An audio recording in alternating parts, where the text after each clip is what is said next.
ನಮಸ್ತೆ ಶುಭಮ್ಮ, ನಮಸ್ತೆ ಸಿಸ್ಟರ್. ಹೇಗಿದ್ದೀರಾ? ಚೆನ್ನಾಗಿದ್ದೀನಿ. ನೀವು ಹೇಗಿದ್ದೀರಾ? ನಾವು ಚೆನ್ನಾಗಿದ್ದೀವಿ. ಸೊ ಇವಾಗ ವಾಟರ್ನ ನೀವು ಇಷ್ಟು ವರ್ಷದಿಂದ ತಗೊಳ್ತಾ ಇದ್ದೀರಲ್ವಾ? ಹಾ. ಸೊ ವಾಟರಿಂದ ಏನೆಲ್ಲ ಚೇಂಜಸ್ ಆಗಿದೆ?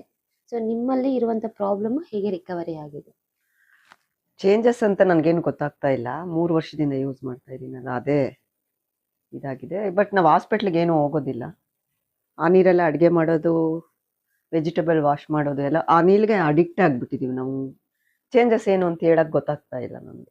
3 ವರ್ಷದಿಂದ ಯೂಸ್ ಮಾಡ್ತಾ ಇದ್ದೀನಲ್ಲ, ಚೆನ್ನಾಗಿದೆ.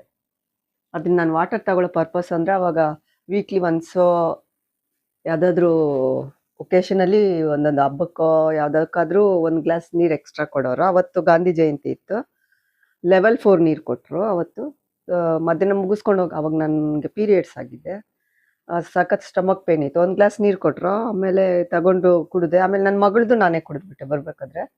ಅವತ್ತೆಲ್ಲ ಹೊಟ್ಟೆ ನೋವೇ ಇರಲಿಲ್ಲ ನನಗೆ. ರಾತ್ರಿ ಎಲ್ಲ ಆರಾಮಾಗಿ ನಿದ್ದೆ ಮಾಡಿದೆ. ಬೆಳಗ್ಗೆ ಎದ್ದೆ ಮಾಮೂಲಾಗಿದ್ದೆ.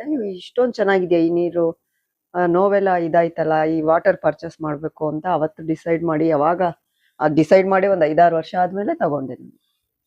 ಅದರಿಂದ ನನಗೇನು ತೊಂದರೆ ಇಲ್ಲ. ನಮ್ಮ ಮನೇಲಿ ಎಲ್ಲರೂ ಅದೇ ಯೂಸ್ ಮಾಡ್ತಾರೆ. ನನ್ನ ತಂಗಿ ಮಗಳಿಗೆ ಸ್ವಲ್ಪ ಮೋಷನ್, ಅವಳು ಅಷ್ಟು ಇದಾಗೆ ಹೋಗಲ್ಲ, ಅವಳು ಸ್ವಲ್ಪ ಫ್ರೂಟ್ಸ್ ಎಲ್ಲ ತಿನ್ನಲ್ಲ ಅವಳು. ಈ ವಾಟರ್ ಕುಡಿದ್ರೆ ನಾರ್ಮಲ್ ಆಗಿ ಮಾಮೂಲಿಯಾಗಿ ಇದು ಮಾಡ್ತಾಳೆ ಅವಳು. ಮತ್ತೆ ಸ್ಕಿನ್ ಪ್ರಾಬ್ಲಮ್ಗೆಲ್ಲನೂ ಬ್ಯೂಟಿ ವಾಟರ್ ಅಂತ ಇದೆಯಲ್ಲ, ಅದು ಚೆನ್ನಾಗಿದೆ, ತುಂಬಾ ಚೆನ್ನಾಗಿದೆ. ಕೊಲೆಸ್ಟ್ರಾಲ್ ಇದೆ? ಕೊಲೆಸ್ಟ್ರಾಲ್ ಅದು ಈಗ ಚೆಕ್ ಮಾಡಿದಾಗ ಇಲ್ಲ, ಅದು ಈಗ ನಾರ್ಮಲ್ ಆಗಿದೆ. ಸೊ ನಾರ್ಮಲ್ ಆಗಿದೆ. ಸೊ ಅಲ್ಲಿ ಬರೋರಿಗೆ ಏನ್ ಹೇಳಕ್ ಇಷ್ಟಪಡ್ತೀರಾ? ಇದು ಒಂಥರ ಗಾಡ್ ಕೊಟ್ಟಿರೋ ಗಿಫ್ಟ್. ನೀವು ಯೂಸ್ ಮಾಡ್ಕೊಳ್ಳಿ. ಹಾಸ್ಪಿಟ್ಲಿಗೆ ಹೋಗಿ ನೀವು ಒಂದ್ ದಿವಸ ಎಲ್ಲ ಕಾಯ್ತೀರಾ, ದುಡ್ಡು ಕೊಟ್ಟು, ಅದು ದುಡ್ಡು ಕೊಟ್ಟು ಕಾಯ್ಬೇಕು. ಇಲ್ಲಿ ಫ್ರೀ ಥೆರಪಿ ಇದೆ, ಇದೇನ್ ಸೈಡ್ ಎಫೆಕ್ಟ್ ಇಲ್ಲ. ಡೈಲಿ ತಗೋಬೇಕು ಇದನ್ನ, ಯಾಕಂದ್ರೆ ನಾವು ಡೈಲಿ ಫುಡ್ ಊಟ ಮಾಡ್ತೀವಲ್ಲ, ಈಗ ಬರೋ ಫುಡ್ ಎಲ್ಲ ಕೆಮಿಕಲ್ ಹಾಕಿ ಬರುತ್ತೆ, ಅದು ಟಾಕ್ಸಿನ್ಸ್ ಆಚೆ ತೆಗಿಯತ್ತೆ ಇದು ಅಷ್ಟೇ ಹೊರತು ಇದರಿಂದ ಏನೂ ಇಲ್ಲ. ಡೈಲಿ ತಗೋಬೇಕು ಈ ಟ್ರೀಟ್ಮೆಂಟ್. ಎಷ್ಟು ನನ್ನ ಸ್ಕಿನ್ ಎಲ್ಲ ಒಂಥರ ಆಯ್ತು ಅವಾಗ ಏಜ್ ಇದ್ರಲ್ಲಿ. ಇಲ್ಲಿ ಬಂದು ಟ್ರೀಟ್ಮೆಂಟ್ ತಗೊಂಡ್ಮೇಲೆ ನೋಡಿ ಎಷ್ಟು ಚೆನ್ನಾಗಾಗಿದೆ ನನ್ನ ಸ್ಕಿನ್. ಯಾವ ಬ್ಯೂಟಿ ಪಾರ್ಲರ್ಗೂ ಹೋಗಲ್ಲ ನಾನು, ಪೆಡಿಕ್ಯೂರು ಮಾಡ್ಕೊಳ್ಳಲ್ಲ, ಮೆನಿಕ್ಯೂರು ಮಾಡ್ಕೊಳ್ಳಲ್ಲ. ಈ ಮ್ಯಾಟ್ ಮೇಲೆ ಮಲಗ್ತೀನಿ, ಅದೇ ಎಲ್ಲ ಮಾಡ್ಬಿಡುತ್ತೆ. ಓಕೆ, ನಿಮ್ಮ ಏಜ್ ಅಮ್ಮ? ನನ್ನ ಏಜ್, ನನ್ನ ಸ್ವೀಟ್ 16. Okay, sweet 16.